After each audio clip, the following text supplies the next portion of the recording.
लघु उपायेन येनेषां भवेत् सद्योगनाशनम सर्व सिद्धांत वित्तम ही कृपया तद्वदाधुना। कलिकाल में बड़ा बड़ा तप करना लोगों के लिए कठिन हो जाएगा, इसीलिए चित्त शुद्ध करने के लिए, मन को निर्मल बनाने के लिए, पापों को नष्ट करने के लिए सबसे सरल से सरलतम उपाय आप बताइए जिससे मनुष्य का कल्याण हो। सर्व सिद्धांत विद त्वम, आप सभी सिद्धांतों को जानने वाले हैं, इसलिए आप हमें बताइए मन को शुद्ध करने का सबसे सरलतम उपाय क्या है। रोमहर्षण सूत जी महाराज कहते हैं, ऋषियों मैं पहले आपके उत्तर देने से पहले अपने गुरुदेव का स्मरण करूं। कुछ भी करने से पहले भगवान को और गुरु को प्रणाम करना चाहिए। इसीलिए गोस्वामी तुलसीदास जी ने भी मानस रचना से पहले अपने गुरुदेव का स्मरण करते हुए कहा, बंदो गुरु पद पदुम परागा, बंदो गुरु पद पदुम परागा, बंदो गुरु पद पदुम परागा, बंदो गुरु पद पदुम परागा, सुरुचि सुबास सरस अनुरागा, सुरुचि सुवास सरस अनुरागा, अमी अमूरी माया चूरन चारू, अमी अमूरी माया चूरन चारो, अमी अमूरी माया चूरन चारू, अमी अमूरी माया चूरन चारो, समन सकल भव रुज परिवारो, समन सकल भव रुज परिवारो, बंदौ गुरु पद पदुम परागा। गुरुदेव की चरण रज की वंदना की, गुरुदेव के चरणों की वंदना करने से क्या लाभ होता है। सुरुचि सुवास सरस अनुरागा, 4 लाभ मिलते हैं गुरु चरणों की वंदना करने से। गुरुदेव की चरण रज को अपने माथे से लगाने से 4 फल मिलता है। सुरुचि, हमारी जो रुचि है यह सु यानी अच्छी हो जाती है। विषयों की तरफ जो हमारी रुचि बनी रहती है सदा, वह भगवान की कथा और भगवान में बन जाती है। सुरुचि, सुबास, जीवन सुबासित हो जाता है, सुगंधित हो जाता है, आनंदित हो जाता है, सरस हो जाता है, रसयुक्त हो जाता है। अनुरागा, जीवन में अनुराग आ जाता है, भगवान का प्रेम मिल जाता है। यह गुरु चरणों की वंदना करने का लाभ है। इसलिए कहा, गुरुम स्मृत्वा भवत् स्नेहात् वक्षेत शृणुतादरा। गुरुम नत्वा, अपने गुरुदेव को प्रणाम करके मैं अब आपके प्रश्नों का उत्तर दूं। हे ऋषियों,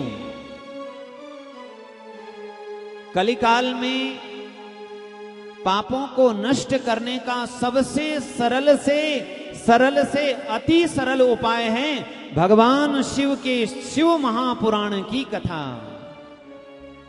जो भगवान शिव के शिव महापुराण की कथा सुन लेता है, उसके जन्म जन्म के पाप ताप संताप नष्ट हो जाते हैं।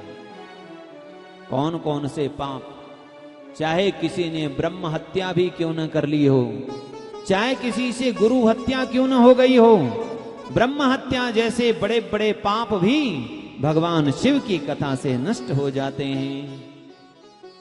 तावत विजृंभते पापम ब्रह्म हत्या पुरस्सरम।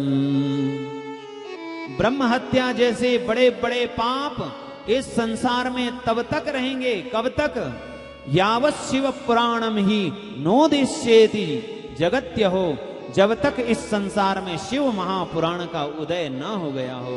यानी शिव महापुराण के उदय होते ही ब्रह्म हत्या जैसे बड़े बड़े पाप भी नष्ट हो जाएंगे।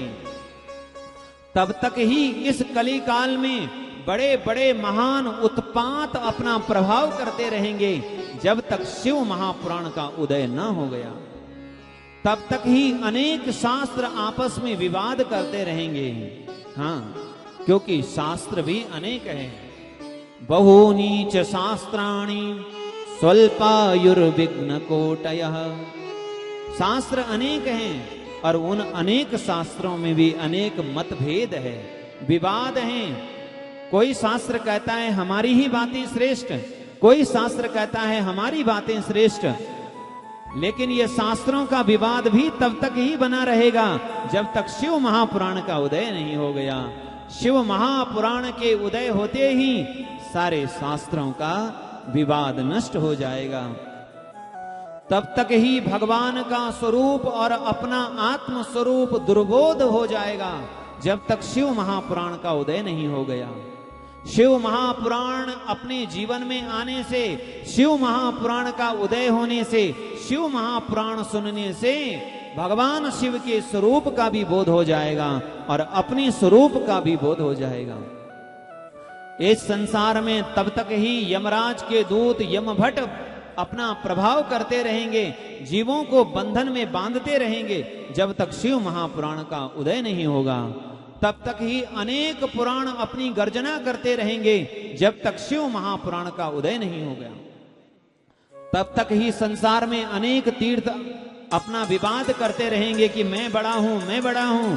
लेकिन जब शिव महापुराण का उदय हो जाएगा तो कोई भी तीर्थ विवाद नहीं करेगा।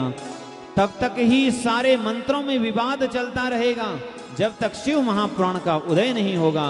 तब तक ही सभी क्षेत्रों का विवाद होता रहेगा, तब तक ही सभी पुण्यों का विवाद, दानों का विवाद होता रहेगा, तब तक ही सभी देवताओं में विवाद होता रहेगा, जब तक देवादिदेव महादेव की कथा न सुनी।